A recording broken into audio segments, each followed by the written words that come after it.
Bikers laughed at the teenage girl's jacket, then noticed the patch that shut them up. The rumble of engines echoed through the diner parking lot as a group of tough-looking bikers pulled in, leather vests, tattoos, and steel eyes that didn't flinch. Inside, a teenage girl sat alone, nervously sipping her soda. Her jacket was old, torn, and clearly oversized. But what caught everyone's attention was the strange patch on its back. When she stood up, one of the bikers sneered and said, "Nice jacket, kid."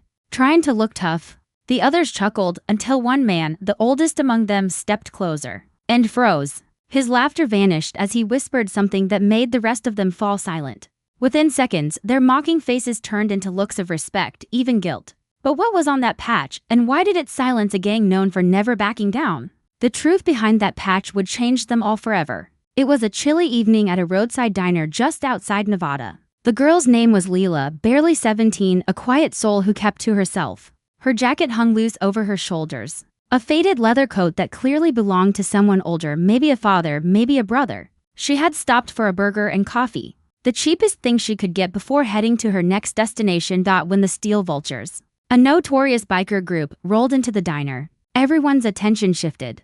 They were loud, rough, and owned every room they entered. The leader, a broad man with a scar over his eye named Rex, spotted Leela sitting alone. "Hey, kid," he said, grinning. "You lose your fashion sense or your nerve?" His buddies laughed. Leela didn't respond. She just kept eating quietly. That only made Rex's curiosity grow. He got up, walked over, and tugged at the edge of her jacket. "What's that patch?" he asked, pointing to the back. "Never seen one like it." Before Leela could answer, Rex yanked the jacket slightly, revealing a black and silver emblem, an eagle clutching a sword with the words, "Angels never die," stitched beneath. At that moment, the oldest biker, Hawk, dropped his fork. His eyes widened as if he'd seen a ghost. "Rex, stop," Hawk muttered.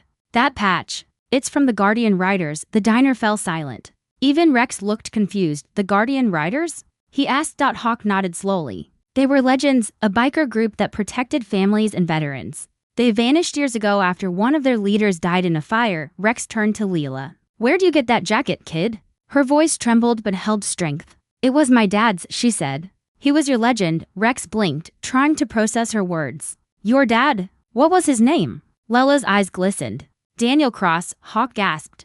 The name hit like thunder. Daniel Crossfire Cross, a man known in the biker world as a hero. He once risked his life to rescue members of rival gangs during a desert fire. He'd united clubs that hated each other, until he died trying to save a child trapped in that same blaze. "You mean Crossfire's your father?"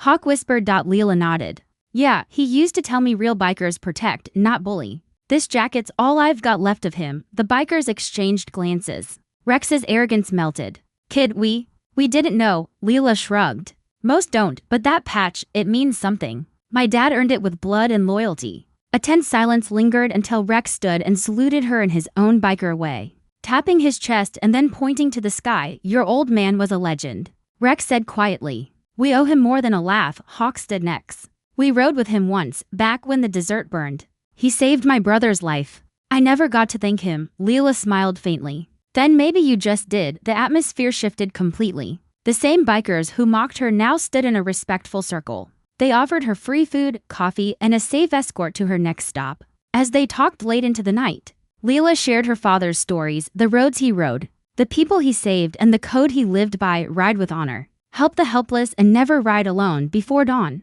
the Steel Vultures prepared to leave. Rex approached Leela with a small box. "We've got a tradition," he said. Inside was a fresh patch, the same eagle and sword, with one new word beneath: legacy. Leela's eyes welled up. "You're giving me this?" Rex nodded. "You carry your father's spirit. You reminded us what it means to ride with heart.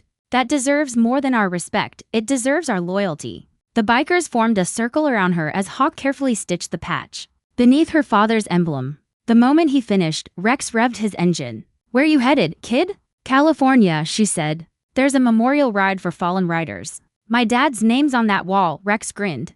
"Then you're not riding alone anymore." With engines roaring and hearts humbled, the Steel Vultures rode beside her through the dawn, not as mockers, but as protectors. As the sun rose, Leela looked up at the sky and whispered, "Thanks, Dad, your ride isn't over." If this story touched your heart, share it to remind the world that respect isn't earned through fear or power, but through honor and compassion. Follow for more inspiring biker stories that prove even the toughest hearts can be changed by love and legacy.